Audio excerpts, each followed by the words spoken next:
Hi friend, in this video we will be talking about another unsymmetrical fault, that is line to line fault. Okay, so this is our the phasor diagram. We have induced EMF ER, EY and EB, and these are the terminal voltage VR, VY and VB. Suppose we have phase to phase fault between Y phase and the B phase.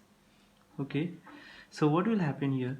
Since this Y and B now it form a closed loop, there is no other way to flow the current, so it will flow like this.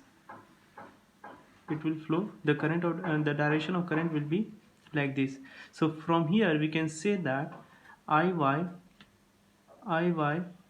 is equal to minus of Ib, right?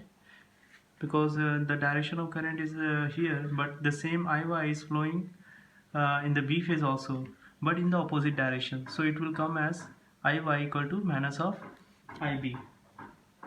Also IR is equal to 0, as we have done the assumption we have fault between Y and B phase, so the R phase will be considered as 0. Here one thing we need to see here, that this point and this point is same. It means Vy will be equal to Vb. Vy will be equal to Vb. Okay, so now we can find out what is I0. 1 by 3, again it will be IR plus Iy plus Ib. This will be equals to 0. Why? Because Iy plus Ib, if we simplify this one, Iy plus Ib, this will become 0. So the Iy plus Ib is 0 and IR is already 0. So there is no negative sequence component when we have phase to phase fault. So it is clear here, if we don't have any ground fault, it means our the zero sequence component will be 0 at that time. Hence it has been proved here. Again we have one more case like Vy, this is equal to Vb. Again we can write Vy as V0 plus alpha square V1 plus alpha V2. This is equal to V0 plus alpha V1 plus alpha square V2.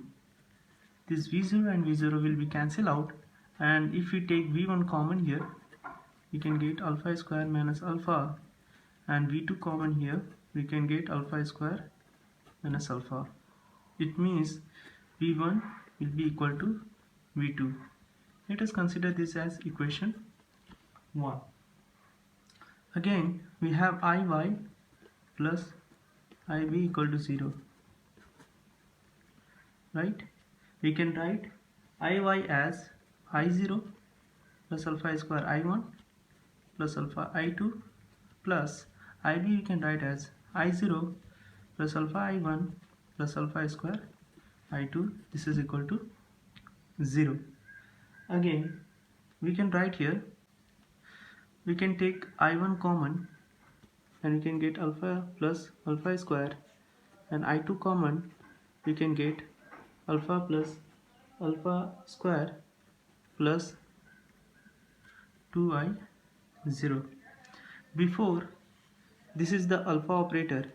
So before we already proved, since 1 plus alpha square equal to 0, this implies that alpha plus alpha square will be equal to minus 1. So we can write here as alpha plus alpha square I1 into minus 1 plus I2 into minus 1 plus, since we already proved that we don't have any zero sequence component for phase to phase fault, so this will become 0. So 0, it implies that I1 plus I2, this is equal to 0. Now let us consider this as equation 2. Now we have two equations. We have V1 equal to V2 and we have I1 plus I2 equal to 0, or I1 equals to minus of I2.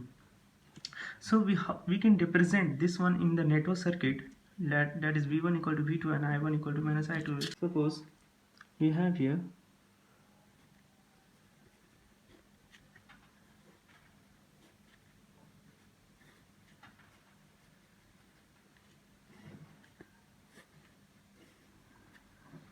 this will be Z2, Z1. If it is V2, this will be V1, and this one is I1, this one is I2. As I have said before, we got two new equation, that is V1 equal to V2. So at this one, the potential across this one must be equal to V2, the potential across this. So this is the negative sequence voltage, and this one is the positive sequence voltage, and this one is our induced EMF in R phase. Now since I1 equal to minus of I2, we can write this one as, this is our source voltage ER divided by Z1 plus Z2, right? Again we can write IY, or we need to find out the fault current now. IY will be equal to I0 plus alpha square I1 plus alpha I2. Again we have I0 as 0 because we don't have any zero sequence component for phase-to-phase fault. Again, since I1 equal to I2, so we can write it, this one as alpha square I1 and this one as minus of alpha I1. Okay, alpha square minus alpha we can take common, this one is I1. Now alpha square minus alpha, this I1 we can write as ER divided by Z1 plus Z2. Okay, now we can simplify this one. How? Alpha square minus alpha, we can write this one as e to the power minus of j120, as we discussed before, e to the power j120. Alpha is this one operator, e to the power j120, so alpha square will become e to the power minus j20.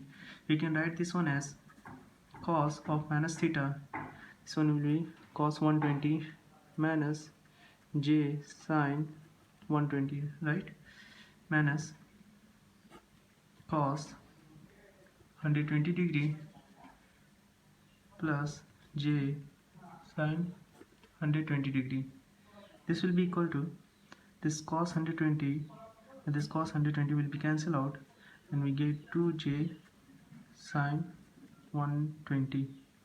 Okay, this we can write as 2j, or sine 120 we can write as cos 30. This will be minus 23j, right? Now we can put this in here in this equation. We will get Iy equals to minus of root 3j into ER divided by Z1 plus Z2. Okay, so this will be equals to of minus IB, because we already proved that IY plus IB was 0. So if this IY equal to this one, it means this is the negative of IB. Okay, now as we know, and we already discussed in the single line to ground fault, that whatever the induced EMF on the stator winding, it will always be positive sequence. So the zero sequence induced EMF will be 0, negative sequence induced EMF will be 0, and the positive sequence induced EMF will be equals to ER. Okay, again what we can write as, now we can need to find out the terminal voltage VR. The VR will be equal to, again, ER minus I1 Z1. Okay, so again you can write this one ER, and I1 we already know that it is ER divided by Z1 plus Z2 into Z1. Okay, so this will come as Z2 divided by Z1 plus Z2 into ER, right? Again V2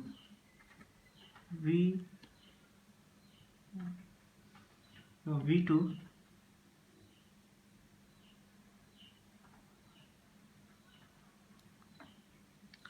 now, as we know that the induced EMF on the stator winding, it was stator winding will always be positive sequence, so the zero sequence induced EMF on the stator winding will be 0, and the negative sequence induced EMF on the stator winding will also be 0, and the only remaining was the positive sequence induced EMF which will be equal to ER. So we can find this sequential component. This will be V1. This V1 will be ER minus I1 Z1, right? Because this V1 is the positive sequence, and we have the positive sequence here in the circuit, that will the induced EMF is ER. So the V1 will positive sequence terminal voltage, it will be equal to ER minus of I1 Z1. Okay, again this will be equal to ER minus I1 Z1, and if we simplify this one and put the value of I1, which was equal to ER divided by Z1 plus Z2, we will get Z2 divided by Z1 plus Z2 into ER. Now V2, if we find, it will be equal to minus of I2 Z2, and I2 you already know it is ER divided by Z1 plus Z2 into ER. Sorry, this will be equal to Z2. Okay, so again this V2, the negative sequence induced EMF at the terminal voltage at the terminal point, the negative sequence induced EMF at the terminal point will be equal to minus I2 into Z2, and this I2, it is same as ER divided by Z1 plus Z2 into Z2. Now for the zero sequence, it will be equal to minus of I0 Z0. This will be equal to, since I0 for the phase-to-phase fault is 0, so this means we don't have any zero sequence terminal voltage. Okay, now let us find out the terminal voltage in. Now VR will be equal to V0 plus V1 plus V2. As we found out, V0 was 0 and V1 was Z2 divided by Z1 plus Z2 into ER plus Z2 divided by Z1 plus Z2 into ER, right? So this is equal to 2Z2 Z1 plus Z2 into ER. Now Vy will be equal to V0 plus alpha square V1 plus alpha V2. V0 was 0, and again I will write alpha square into V1. V1 will be again Z2 divided by Z1 plus Z2 into ER alpha. Again we can write V2 as Z2 Z1 plus Z2 into ER. Okay, so this will come as, if you take Z2 divided by Z1 plus Z2 into ER common, it will get alpha plus alpha square. So this will come as Z2 minus of Z2 alpha plus alpha square was minus 1. Since 1 plus alpha square equal to 0, this implies that alpha plus alpha square equal to minus 1. So now VB will be equal to V0 plus alpha V1 plus alpha square V2. Again, if we simplify this equation, we will find VB equal to minus Z2 divided by Z1 plus Z2 into ER. So this is the same if we relate this equation. Suppose this is equation 3, this is equation 4, and this is equation 5. If we relate this equation, we can find that Vy is equal to VB. Okay, thank you.